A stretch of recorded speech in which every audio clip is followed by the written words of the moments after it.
So I flipped on the TV the other day, waiting to watch another episode of Jersey Shore because I wanted to see more of the shenanigans between Snooki and Jay Wow. But as I was waiting for it, I noticed that I had to sit through a couple episodes of Teen Mom and 16 and Pregnant.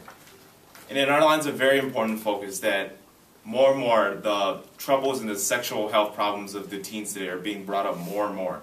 And this is specifically a problem that our entire groups believe should be focused on.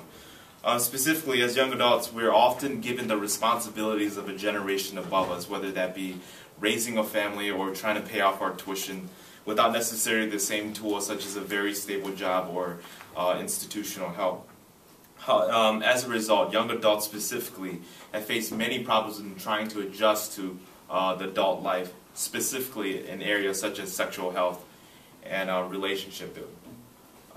There are three areas that we really want to focus on today, three areas where we believe young adults are facing the most problems. And the first area is the dangers in early pregnancies, specifically in the youth. According to a May 2000 article by the Center for Disease Control, from 2005 to 2007, the overall birth rates for young adults from the ages of 15 to 19 actually increased by 5%. And another very troubling part about this is that some things that they included for the reasons for this were lack of access to contraception, and not only that, but the poor use of contraception. So this shows a lack of knowledge in not only receiving access to them, but not knowing how to use the tools once they're given to them.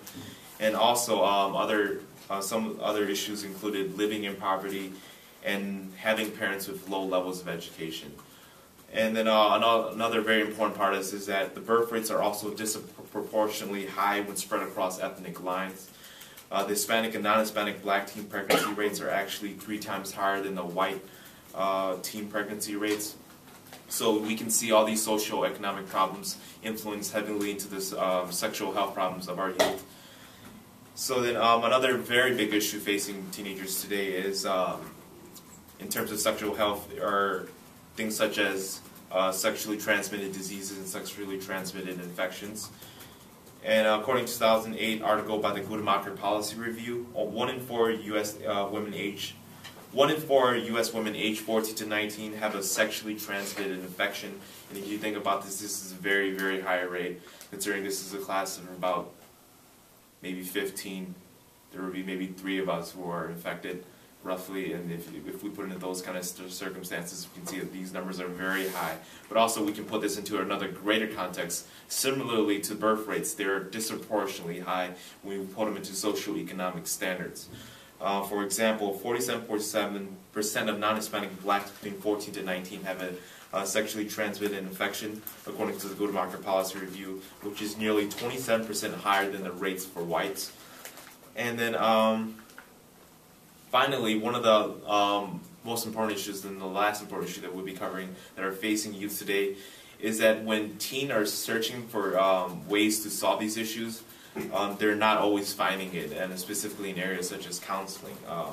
According to a 2003 study by the Northern Westchester Shelter, 83% of the 8th graders surveyed that they would sooner turn to a friend for help in an abusive relationship than a teacher, counselor, or parent. And this shows a lack of professional help and a lack of an institution that is able and willing to help the youth go through all these problems listed above. And according to a 2006 study by the World Health Organization, over 70,000 women die every year from unsafe and illegal abortions. And our entire group believes that the best way to prevent this is to have an open dialogue about the choices available to women. And there needs to be more institutional help for them to make their choices in areas such as this.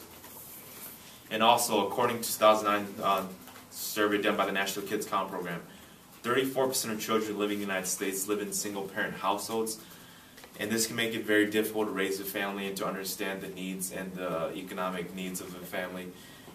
So then, with all these numerous health concerns facing Americans today, we feel that it is the responsibility of the government to at least try to support organizations that help the youth tackle these health issues.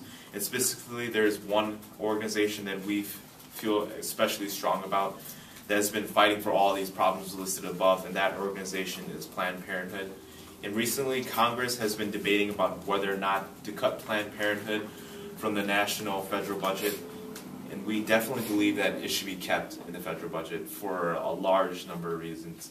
The first reason is that Planned Parenthood offers services and products that helps individuals safely and cost-effectively afford birth control methods, such as condoms. And second, they also help individuals maintain their sexual health in terms of testing and medicating for sexually transmitted diseases and infections. And finally, they are offering counseling to help individuals make very, very important health decisions, whether that be things such as abortion, whether that be things such as parenting, adoption, and also other things such as relationship building. So the very first thing we'll be focusing on is birth control. Birth control is not a one-size-fits-all. One method that's good for one woman may not be good for another, and all forms of birth control are only 99.9% effective. And women usually take birth control to prevent pregnancies, but usually there are some that take birth control to maybe prevent acne and to get control weight gain or weight loss. Birth control does not protect against HIV and STDs. And I'm going to discuss a little bit about condoms and the different forms of birth control. And condoms are usually more common for males, and it's worn on their penis. And there are women condoms, but women don't use them too often. Condoms do protect against HIV and AIDS, and they can cost as low as $1 for one, not for a pack, but just for a single one. The purpose of a condom is to collect pre-cum when a guy ejaculates, and sperm is what creates pregnancies by attaching to the egg. So if you use a condom, it will collect the sperm. 2 out of 10 women that use a condom correctly will get pregnant, and 15 out of 100 women who don't practice safe sex with condoms will get pregnant. And even though your condom may use, a condom is important to still be on a form of birth control, because there still are chances that your condom will break. The safest form of birth control is abstinence, meaning having no sex at all. And the benefits of that is there are no side effects. It's free, safe, and easy. So you don't have to worry about pregnancies. You don't have to worry about getting a sexually transmitted disease or anything else like that. A form of birth control are IUDs, and there are 2 forms. One's called an implant, and it's a T-shaped it's a matchstick size that gets injected in either arm, the right or the left, and it's usually the upper arm. And there's another one called a Mirena, and that's a T-shape that gets inserted up the woman's vagina. And they both have to be surgically inserted and surgically removed, and they last about 3 to 5 years, and they cost between $400 to $800 for the first to last that time period and to get it removed. And 1 out of 100 women that have the IUDs get pregnant. So that proves the 99.9%. Disadvantages of it is you might get 6 to 12 months of irregular bleeding. Sorry guys, I'm not going to hear this, or you might have longer periods or spotting in between periods, or you might not have a period at all anymore. Another form of birth control is the patch, and it's a little square thing that you can stick on your arm, on your lower back, the front of your stomach. It costs about $15 to $70 a month.